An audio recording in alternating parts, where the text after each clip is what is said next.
what's up everyone? Welcome back. Today we're going to be finishing the set review for Riftbound. We're going over the body and the Fury cards. Alright, and this time we have a tier list. This is how we're going to rank them and talk about them.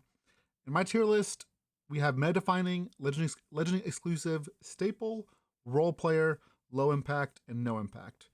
So I'm going to go briefly talk about what each tier means. So meta defining is this card will see play in a variety of decks by the end of the season. So think like Kaisa Survivor or Dead Bloom Predator from set 1. Legend exclusive is this card will see significant meta-defining play by exactly like one legend. So something like Sneaky Deck Hint from Annie or Call the Weak Invictor. Right.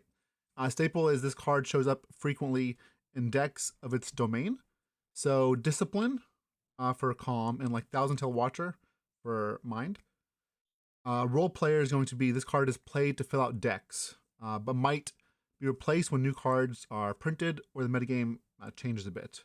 This is going to be like Lecturing Yordle, Salvage, Confront, that type of stuff.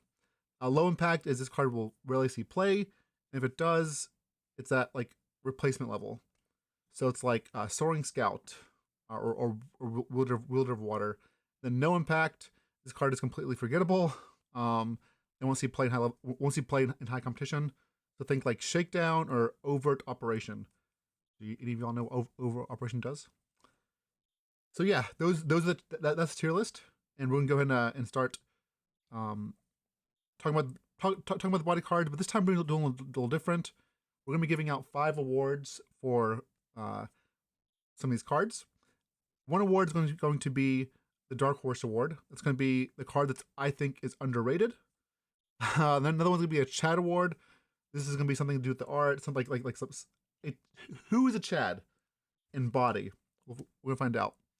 And then like the All Hype Award. That's going to be something that's like overrated or probably should be played less. We're also doing a Furry Award. This person is definitely a furry. All right. And then we have a Space Time Award. And the Space Time Award is, this card is maybe not so great now, but you should keep an eye on it because it has potential to be great in the future. All right, first up we have the Buru Captain.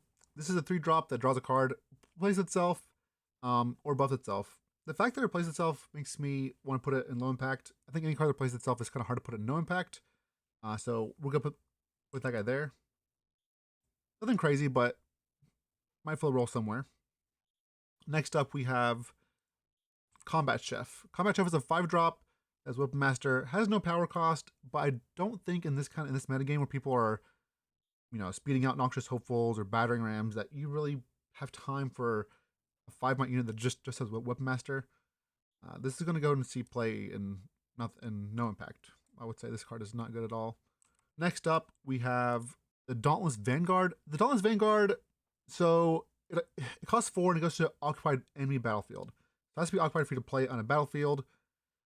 Originally, I thought this was possibly no impact, but the fact that you can like play it against any or decks that like good battlefields very quickly, you can just play this there early on your turn, and it kills a unit and gains you point instead of having to play at your base then go in.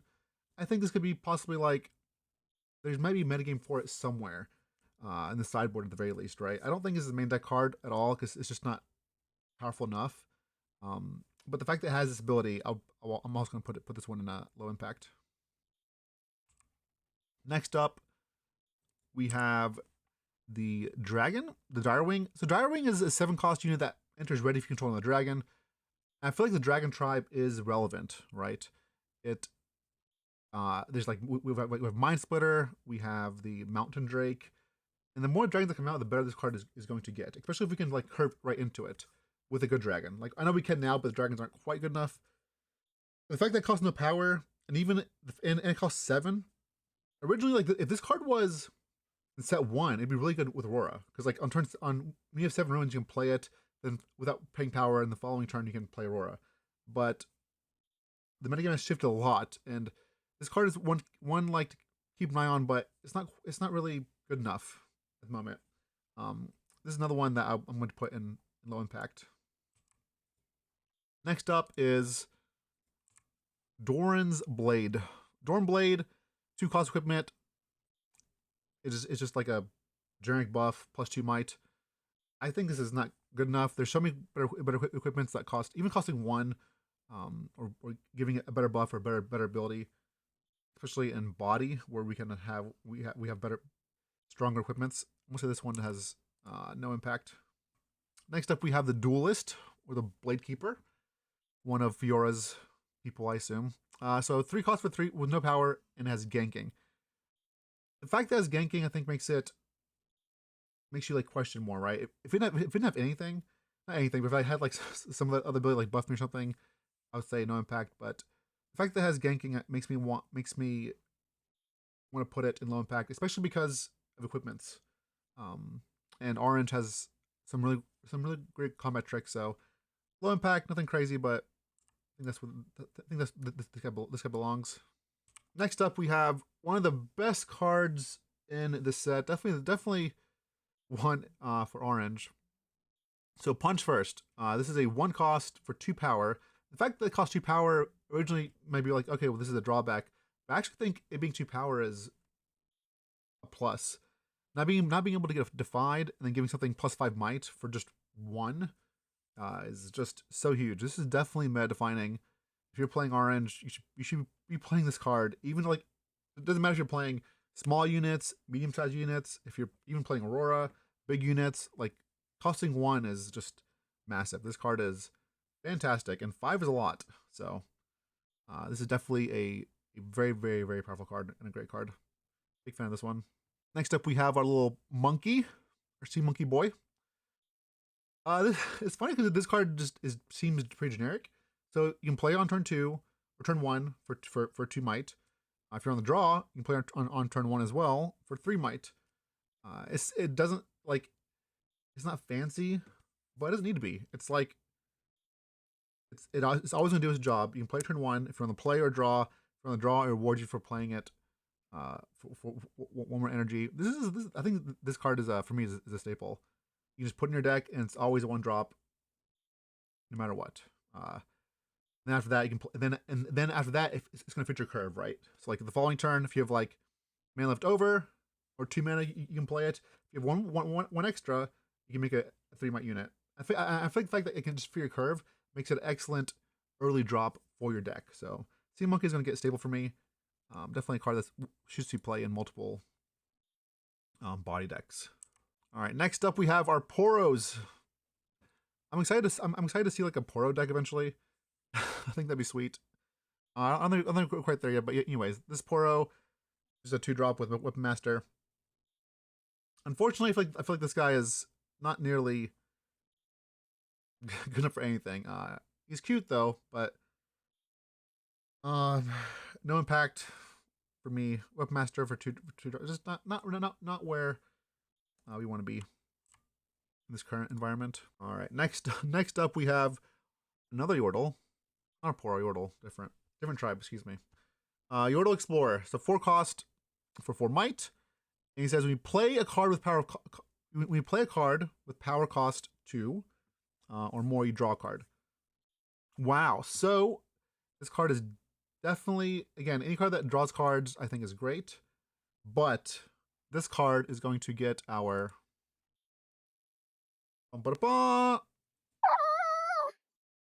furry award. Our first award goes to Yordle Explorer. Yordle Explorer is clearly a furry, as you can see. He's basically a furry creature himself, and he's wearing a furry costume. Yes, big ups. The furry mask took my glasses, so that's my guy. Our first award, low impact, but a furry at the very least. Okay. Next up we have this Fey Dragon. 7 costs. Speaking of dragons, earlier, this one costs 7. Does cost 1 power, but has a pretty wild ability. When you play me, it buffs 4 friendly units, which is, it's a lot. It buffs it can also buff itself, I believe, right? So for friendly itself too. So it's a 8 by itself. Then it says when you spend a buff, play a gold gear token exhausted. This is not once per turn. There's no limit. Just when you spend a buff, you get a gold gear token. This card seems super sweet and definitely one that we'll see play. Put this one in. Definitely legend exclusive. So if your legend does buffs, set, what else? Leona, Lee Sin. If you're doing buffs, this is one you should probably keep an eye on, especially if you're playing a bunch of low cost units. We're gonna follow this up with Hex Drinker. Hex Drinker, 2-cost gear, similar to Dorn's Blade, but 2, and then it gives only +1, but also gives Deflect 1. This is not quite if you combine this and Dorn's Blade, I'd be like, okay, this is something. But separating them both, I don't think these are impactful enough. Not good enough for me. All right, next up we have a fish. Jawfish, 7 cost, 6 power, which is a terrible rate, but you can reduce it. It does have accelerate, but it costs 2 less for each mighty unit you have. This card seems really bad. Like, if you already have a bunch of big units, here's one that's a little bit bigger for 2 power. I don't see this one doing much of anything. It's gonna stay in the sea, deep in the trash. I don't know. It's just not great. Speaking of not great, here's another not great one. Petrocite Monument. So for 2, it's a gear. Has temporary, so it's gonna die on your turn. It gives everything for a turn. Deflect. Like if it gave it like the unit like I'm not sure if there's a word for it in this hexproof. Like basically, if you couldn't target it for a turn, this would be worth it as a sideboard card. Even it's not even great, but it's like a situational card. The fact is just deflect 1 is like, okay, well, if I need to kill, I'll just pay it. So this is low impact for sure as well. All right, next up we have Ruin Runner. Ruin Runner, no power, just 6 for 5 might. This card is sweet. This is our first quote unquote hexproof card that only you can target. Right? It says I can't be targeted by enemy spells and abilities. This card is definitely going to get my Dark Horse Award.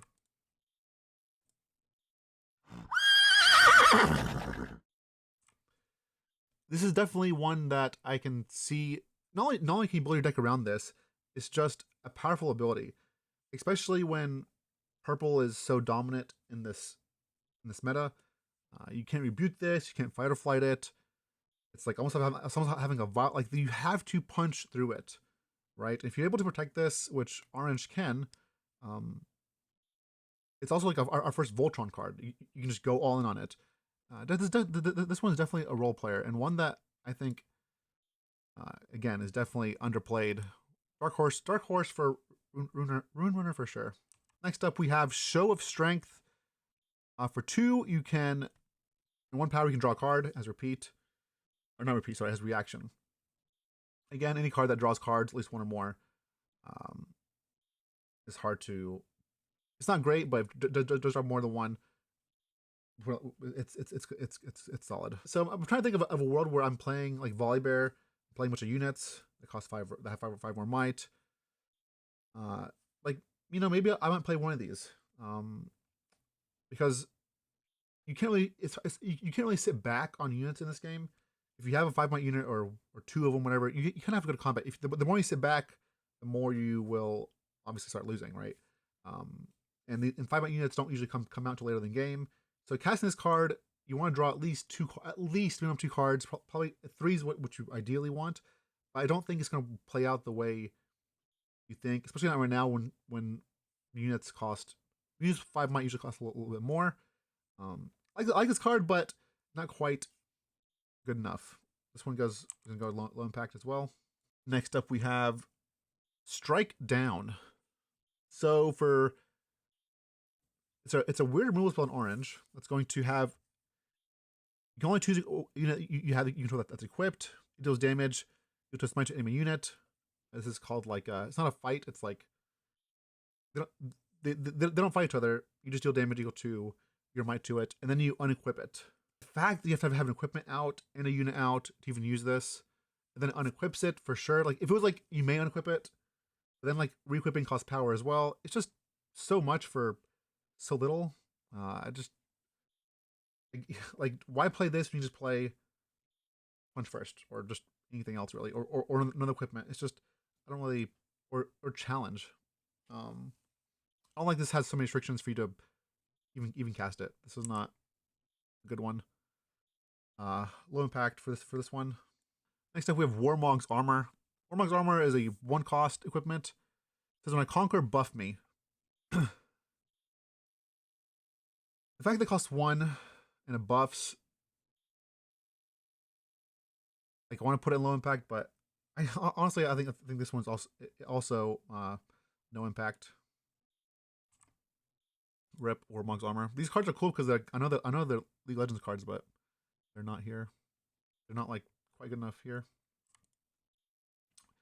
Next up, we have I think my favorite. I'm trying to make sure this is correct. My favorite orange card in the set, Akshan. Akshan is just a set where gears matter, especially equipment. A unit that costs 4, worst case scenario, 4 isn't great, but the fact that he can steal an equipment for 2 orange and immediately puts it on himself. So it's essentially like it's such a huge tempo swing. It's like you're playing a format unit that not only came in with equipment because you basically take your opponent's card, and equips itself. So even if you've played an equipment, you're gonna have to equip it to your unit anyways. Akshan just takes it and puts it on himself right away. This is just such a huge like tempo swing, right? Fantastic card. I think this card is going to be a staple, especially as more people catch on to how powerful it is. Super sweet for sure. Definitely a staple here. All right, next up we have probably one of my favorite arts in this set. Here to Help. Here to Help is a spell that will give any unit essentially reaction, right? It's an action itself, but if you hide this at a battlefield, when you play it, it's going to make your next unit cost 3 less, and you then put it at that battlefield. And you have to think of it as like, okay, so if you were to play this, it reduces the unit's cost by 1, right? However, if you play with power, so with a seal or just a ruin, reducing any unit's cost by 3, I think is massive. I don't quite think we have any units really that benefit a lot from this. Sure, you can play Deadwing for 5 and whatnot, but like I think eventually it's one you want to keep an eye on because there'll be a unit that does something very powerful or crazy, and reducing its cost and putting out early I think is massive. So Here to Help is going to get my award for the Space Time Award. That's pretty cool, right? All right, that is one I would keep an eye on. My little buddy. He's low impact right now, but again, he's here for the future, from the future. Okay. Next up, Fiora, fearless, not fearless, peerless, perilous, not peerless, perilous. All right, so 3 for 3, no power, and she says when she attacks or defends alone, double might this combat. Okay. If Wood of Water is good enough, Fiora definitely has to be good enough, right? The fact that she can double her might, and then her legend cares about might being 4 or 5. She can carry equipments. I think this card's great. Definitely legend exclusive, but a very cool card. Okay, next up we have Kaito the Arm. His third text is let's give him a good show. So 4 cost, he has deflect himself. When he moves to battlefields, when he moves to a battlefield, he gives his buff, his might to another unit. 4 and 1 power for 3 might. And you have to do more. You have to have another unit, and you have to buff him in order to get something out of it. As you can see, I feel like Riftbound is a pretty fast-paced game for the most part. As far as like what the cards have to be impactful pretty quickly, right? And cards like this and ones we talked about before, where they need a bunch of other cards to even do something, is just has very low to no impact. I think Kato. The arm is similar, but Kato the arm is our he's our Chad. So he's doing this the whole time with a shake weight. I mean, look, like who's more Chad than a guy that has his girlfriend, his fan on his little shoulder. No impact, no impact, but he went to the gym enough. Okay, so at least like if you have no impact, you're not a good card. At least he worked out, and he has girls. So, you know, you can learn from Catch of the Arm, at the very least. All right. Next up, we have Lucian. Lucian Merciless. So for three for three, no power. He has Weapon Master. That's fine. But his other abilities, I think, really makes him good. So first time he conquers each turn, you get to ready him. So you can conquer, you can retreat him, or you give him ganking. It also works well with the signature spell, Lucian's signature spell as well. So this card's sweet. It is Legend exclusive, obviously. I think not obviously, but I think it's better. It's better in Lucian Legend than anywhere else. So that's where we'll put this one. All right. Next up is Marching Orders. 3, no power. It is an action. Has repeat for 3. You choose a friendly unit anywhere, an enemy unit at a battlefield, and they basically fight each other. So they deal their might to each other. This card actually, so it reminds me of Challenge. But unlike Challenge, it costs no power. Which is I think we all know now how important cards that don't cost power are, and cards that make gear tokens like gold tokens are, like how valuable those cards are. Because essentially it's like ramping your other cards. It's allowing you to play more cards in the future. In fact, this is a removal spell. Sure, it costs 1 more, but it doesn't de-ramp you or depower you, and has repeat for later in the game, so you can fight multiple things. Definitely a staple. This card is sweet. Very solid card, especially for orange that wants to fight, right? Like Set. Speaking of cool cards, this next one is a wild one. I think any cards that like score extra points are a little worrisome. But we have Trinity Force. Trinity Force is also, if you're from League, I'm sure you're familiar with this. It takes like 3 weapons to make this one item. But regardless, that's lore. Lore of Trinity Force. It is 4 cost plus 2 might. 1 to equip.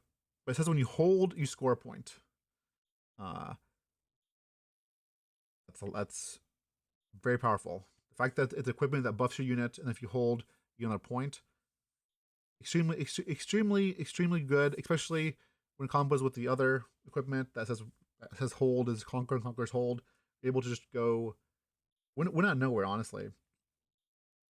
At some point, it's already kind of happening. We're seeing it in Lucian, but at some point, these cards are going to take over the metagame and be miserable, I think.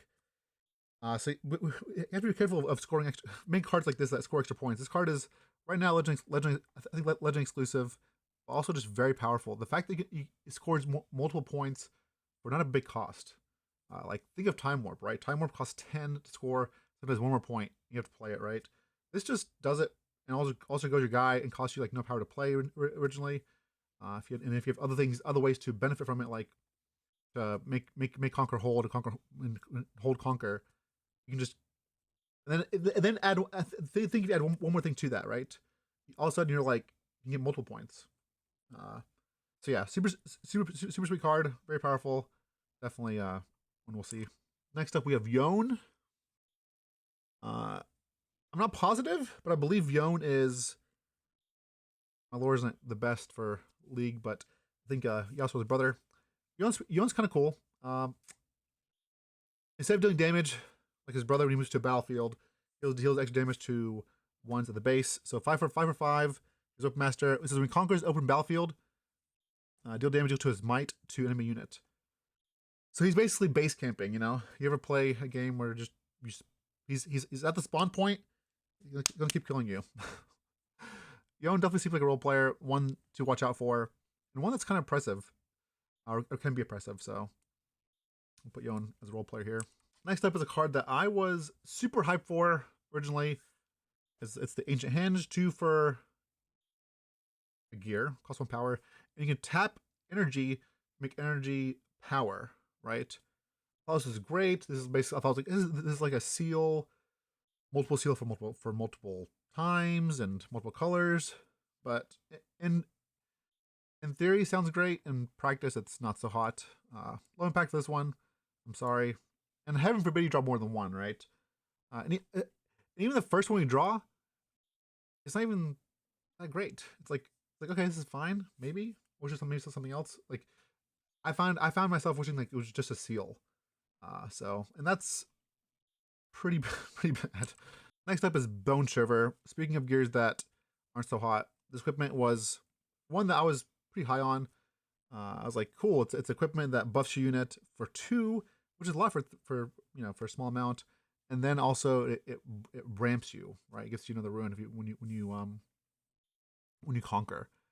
But in theory, it sounds like Hinge. In theory, it sounds good. In practice, it was not so great. Uh, and this one gets my award for all hype. It gets more again for all hype.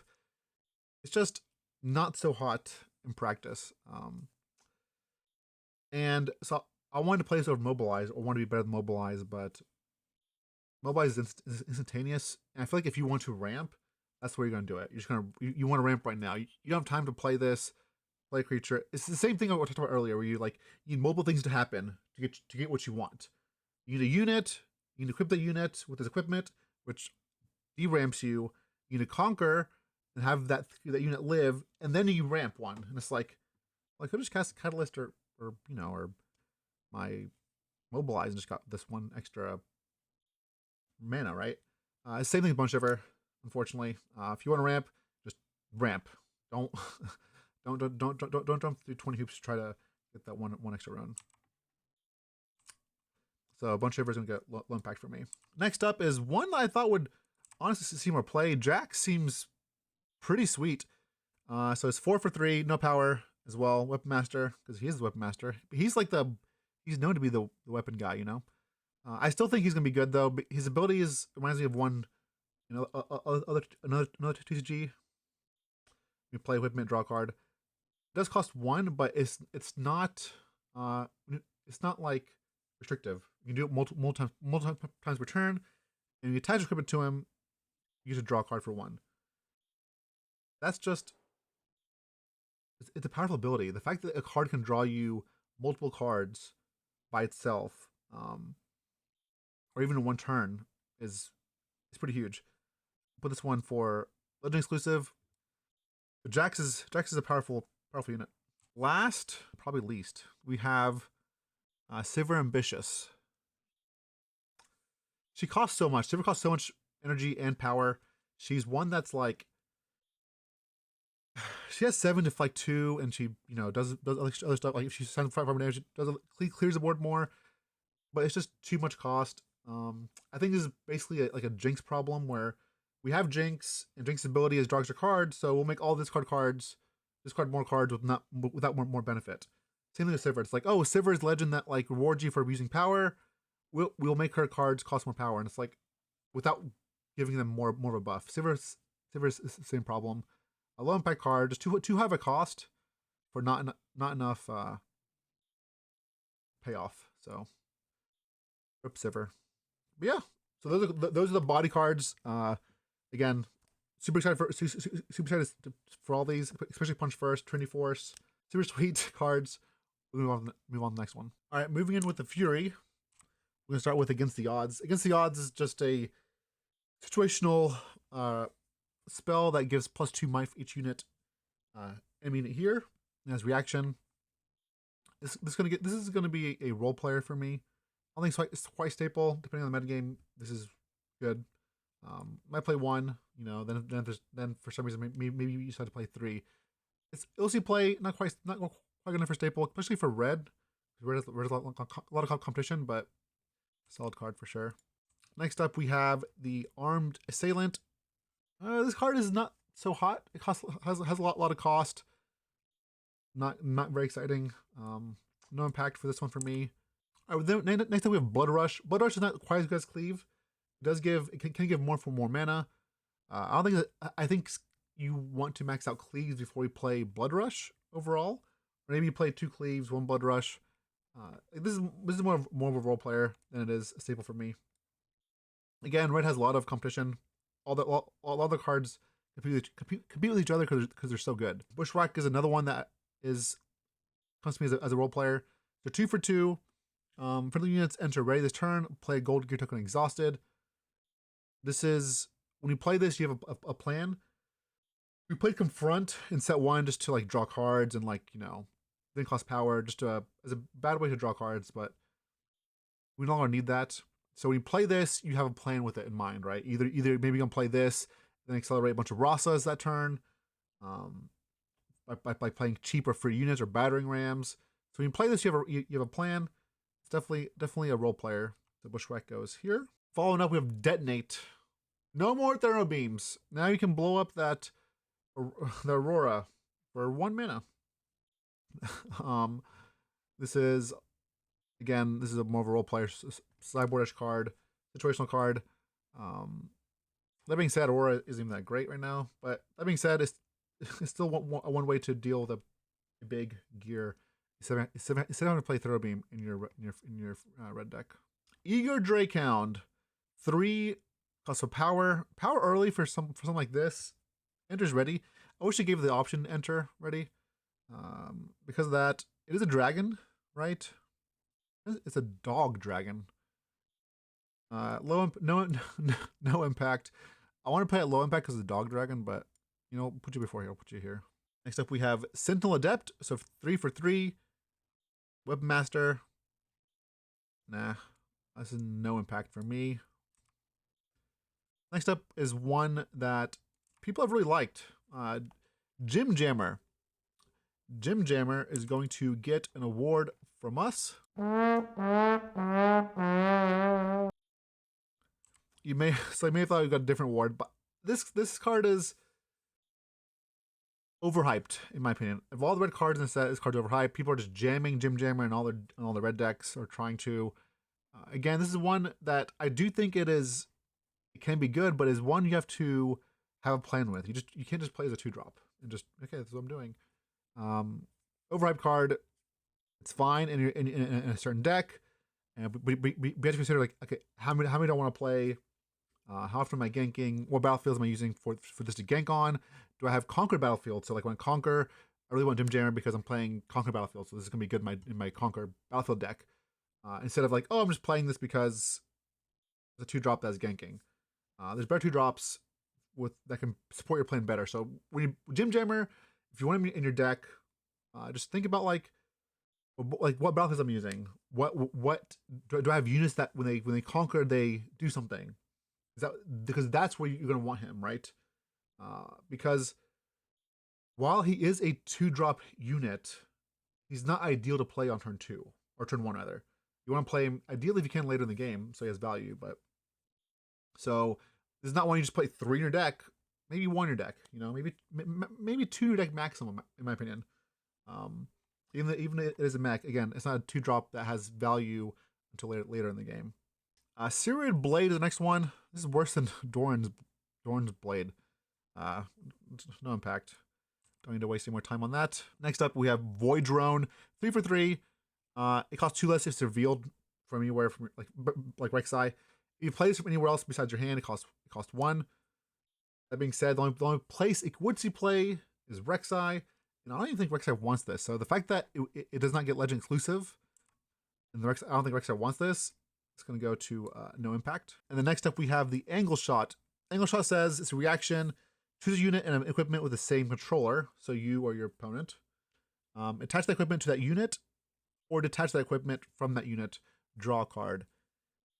This card, to me, seems very powerful. It costs no power, and it replaces itself.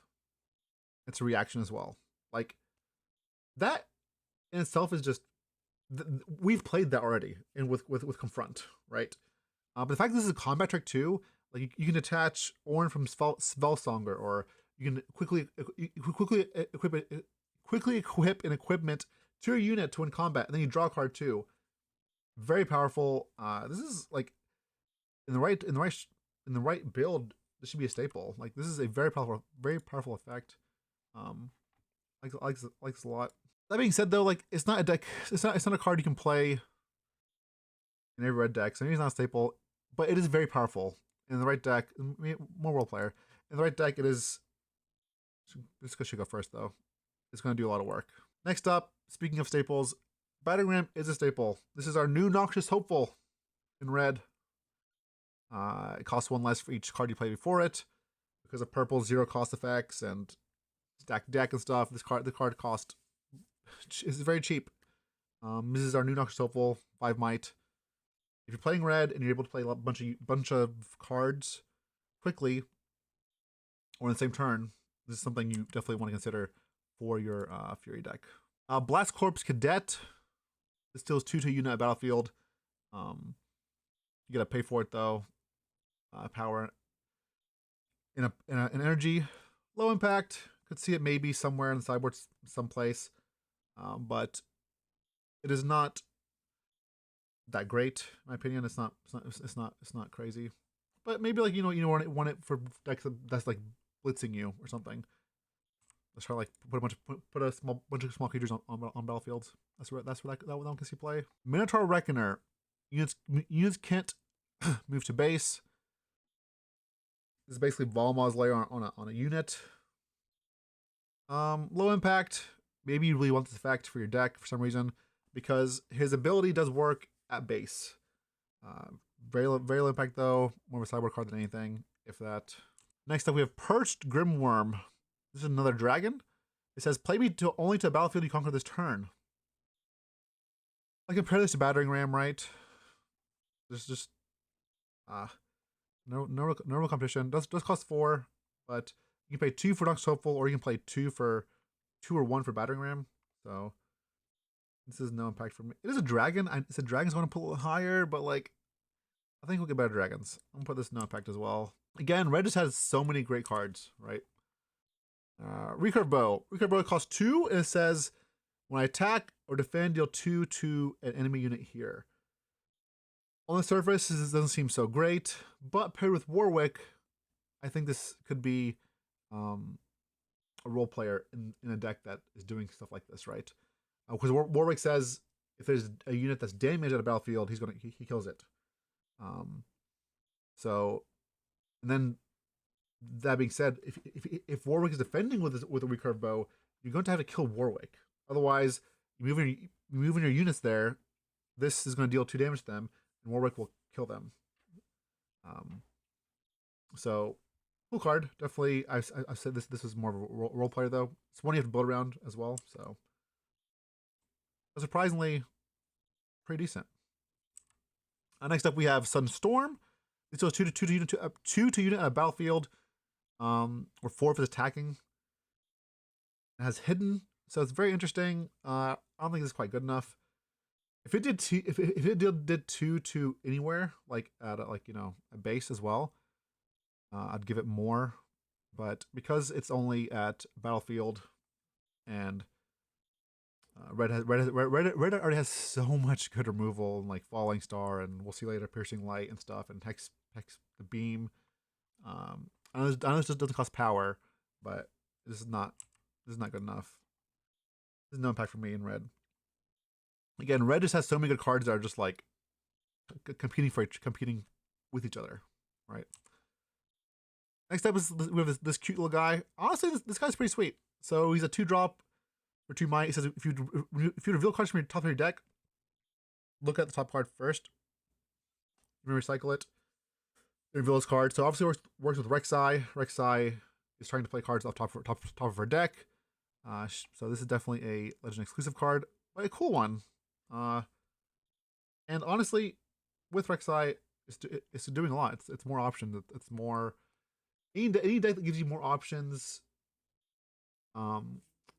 Is going to be a better deck overall, especially if those options can be reduced or do something when you reveal them, because That's the card says. And Rek'Sai has a bunch of those cards that say, "Hey, this is revealed. It costs less. If this is revealed, you can deal damage or whatever." So sweeten that deck. Definitely a cool one. Next up is Assembly Rig. Man, I know this card isn't like doing numbers or doing anything crazy right now. It's 4 for a gear. It does enter. Uh, doesn't do anything by itself, but in a game of Riftbound, units are constantly trading to each other. Units are the most important card type at the moment, right? So if you have some in your trash, which you will, you can pay one power to make a 3-cost unit. If you're able to do this, like if you do it twice, it's like okay, this is good. If you do it more than twice, if this starts making more than 3 units, it's just going to grind your opponent down. If you have nothing else to do with your units in your trash, this is a card you definitely I think should look at. I know it's not seeing a lot of like play, but this is one that I think could be even a staple in the right deck. That being said, though, I think you do have to build around it, and just think about it more than just jamming your deck. So it's not quite a staple. It is more of a role player for sure, but it is a powerful ability. During units every turn for cheap is going to always help you out to win the game. This one does it for like it's like a you play Magic. It's like Bitter Blossom. It has a cost, but it's also a 3-might unit. So pretty big deal. Next up we have Draven Vanquisher. Is Draven the new Kaisa? Doesn't draw cards, but costs no power to play. It doesn't have accelerate, but whenever he attacks or defends, you can pay 1 power and he gets +2 this turn for that. And he has more text. He says when he wins combat, not even conquers, when combat, he makes a gold gear token exhausted. So while he doesn't draw you cards like Kaisa, the gold gear tokens, increasing his might whenever you want, is very powerful. Draven is the new. He's not even legend exclusive. He's a staple. You play him in Draven, of course. You can play him in any red deck. Honestly, it's just a great card. Super solid card. Speaking of super solid cards, we have our boy, Ferocious Forerunner. When I first saw this card, I was like, okay, you know, I play Magic, so Worm Plunge is a good card. This is also a great card. 6 for 6 is fine. Like, that's not anywhere at home, but the fact that when he dies, he splits and makes 2 more. So if you kill him on battlefield, you can contest the battlefield again next turn. This card is super super powerful, and it's a relevant unit type, being a mech. This is definitely meta defining. Also, cute art. A little Yordle up top. After this, we have the longsword. This is our quick draw long equipment that attaches immediately. If you're playing red, there's also another staple one you want to keep an eye on for equipments. It's a combat trick with upside. Pretty easy. Following up, we have Piercing Light. Piercing Light does a lot. It's like a different falling star, honestly. It has repeat for 2 in power. It goes 2 to unit battlefield and 2 to another unit, up to another unit. And when I first read this card, I was like, okay, it's just clears battlefields, right? Well, that's not what it says. It does 2 to unit battlefield, then 2 to wherever. Battlefield, base. Then in fact, you can repeat it. It's just a lot of versatility and options. And again, the more options you have, the better your chances of choosing the right ones and playing your opponent or winning or whatever. This card gives you plenty of options just for a removal spell, which is huge. A low cost removal spell too. So it's a different falling star. Very solid staple in red for sure. Next up, we have Rel Magnetic. Rel is a Noxious. I was reading her thing. Says magnetic. She's magnetic. No, she's not. So it's 4/4, no power. She has tank, but more importantly, it's her other ability that I think is really good. It's that when I attack, you may play an equipment card with cost no more than 2, ignoring its cost, and attach it to me. That is very powerful. Anything we've seen this in like Noxious Hopeful or battering ram, anything that's going to reduce cost, or even Kaisa, her ability, right? Anything that reduces cost and places things for free is is great. And while Rel is not seeing a lot of play right now, especially because everyone's just so focused on Draven and you know and Kaisa, and that's all I see. I think Rel has potential. Rel is going to get my award. That is a Space Time Award for those of you that are still learning these sound effects. Okay, she's a Space Time Award, so this is one you would keep an eye on. Obviously, we play her. She's gonna be a role player. You want to play her with a plan in mind, right? You can't just jam her in your red deck. She's not quite a staple, but she has a lot of upside, a lot of options. So, and she's one like that. I think not only can get better in time, which is why she's Time Award, but also now, like if you have the right equipment, she can do a lot. So, good job, bro. There you are. Next up, we have Rengar pouncing. Rengar pouncing. Like I don't know. Like come on, chat. This is obviously the furry award. I don't think you can get much more furry than Rengar. Not only is he's actual furry, but his name is Rengar pouncing. It's like okay, come on, that's all right. Furry, found him. Rengar is a reads to be like the opposite of Shen. Shen's defensive. Rengar, you can play him reaction speed at a battlefield that you're attacking. He has assault 2, so 5 assault. I like Rengar. More role player, kind of like Vayne. Like you saw Vayne in the sideboard for some of these decks, right?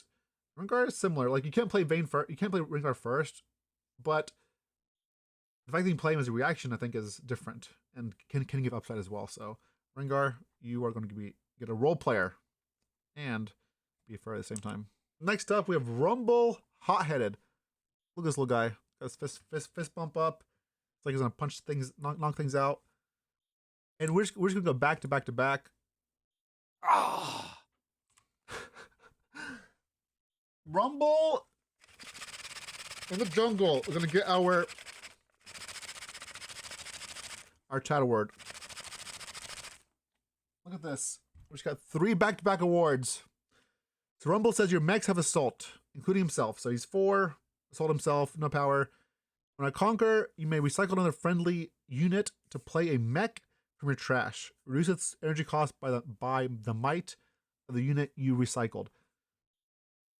Man, we just talked about like reduction, how powerful that is, right? And this can reduce the cost to 0. It doesn't say up to minimum of 1 or whatever. But so not only does he reduce cost of cards, he also makes them it's card advantage as well. And we talked about earlier as well how like units like are the most important card type in this game. And yes, he's a little setup, but the setup is like a unit has to die before him. Some things you have to play the game of Riftbound. You play the game of Riftbound, your units are going to die. You have units in there, and you play mechs, so it is more of a role player. You have to build it with a little in mind, but it is a very powerful ability. It's card advantage and a reduction in the right build. And honestly, you don't play a lot of them. You just play like 1 or 2. And then triggering his ability 1 or 2 times could be enough to just win the game outright. So super sweet card. Good job, Rumble. Good job, little buddy. After Rumble, we have this Doombreaker from the Void, apparently. Looks like a Rhino to me. I'm not sure why there's a Rhino in the Void, but here we are. So 7 costs for 7, 1 power. If you have 2 or fewer cards in your hand, he enters ready. It says when a hold, draw 2. I think this card could be really powerful or really good if it was like Conquer, draw 2. Because you can play it, small hand, go in, bam. But holding is a much different story. Just this card is like low impact, not very great. I don't say no impact, but just low. I'll see, especially in red. Red is doing so much more than this, right? You have so much more options and stronger abilities than this one, which says, "Hey, if you have no options because you have no cards in your hand, I ain't ready." And maybe draw 2 cards next turn. We're playing we're playing Riftbound. Everyone has a million cards in their hand at all times. Not a million, but everyone's drawn cards. This is not where we're at. So, all right, next up we have Lucian Gunslinger. Lucian is 3 for 2, kind of small actually. It's only 2 might. It says while I'm an attacker, I guess assault 1. When I attack, deal damage equal to my assault to enemy unit here. Honestly, he's not good enough for anywhere but his legend, because legend gives assault to equipments. So Lucian only goes there. Not good. Honestly, not good anywhere else. It's just not impactful enough in my opinion. So, but in that shell, uh, going in cleaving or like dealing his damage, then dealing his normal damage, is powerful in his legend shell. All right, next up we have Rek'Sai, the Queen Void. Not queen, but she is a female. Because you know it's obvious though, right? Look, can you tell? She is the Queen of the Void. Kaisa might think she is, but Rek'Sai is definitely the real one.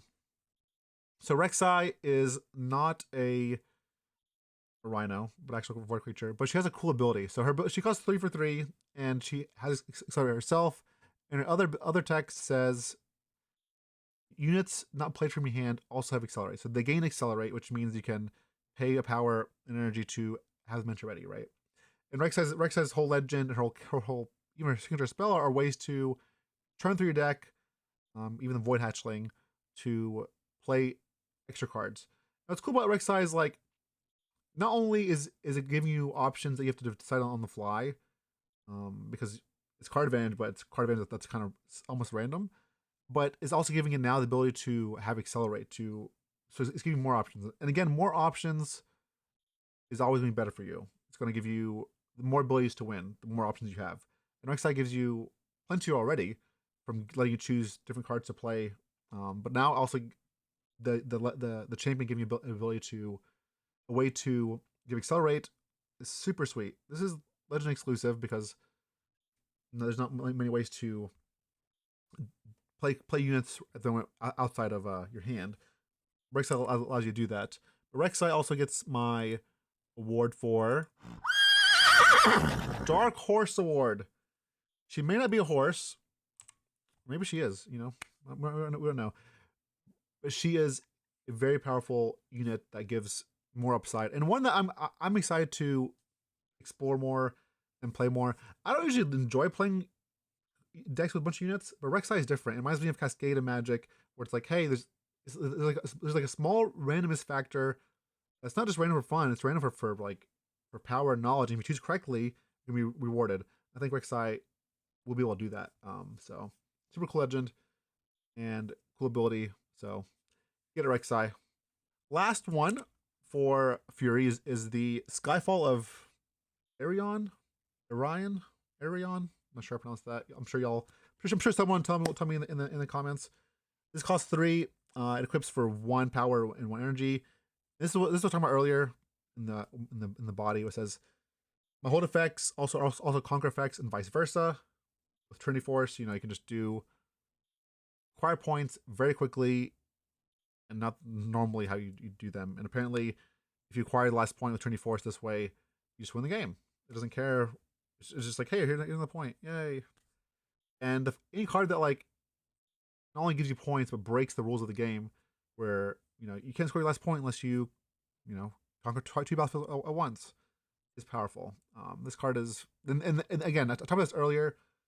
I think it's only a matter of time before it's just gonna take one or 2 more good cards that like cheat on points for cheap amount of energy for this to be obnoxious someday. So hopefully it never comes, but I think we're getting close to it, because there's some really powerful cards that just give you extra points. Again, I put this to Time Warp where like, okay, I'm gonna play a 10-minute spell just to get 1 more point usually, or 2 more, whatever. Here's one that does it for like cheaply and grows your unit. So right now we put this legend exclusive. Lucian is the one that's playing the most. So and rewards his deck building the most out of all of them, because it gives his units assault with equipment. So we'll put it there for now. But again, super powerful effect. But yeah, hope y'all enjoyed this video. If you want to watch some other ones, y'all can check out the videos above for the past for Mind, Calm, and the rest. So yeah, thanks so much, and I'll catch y'all next time. Peace.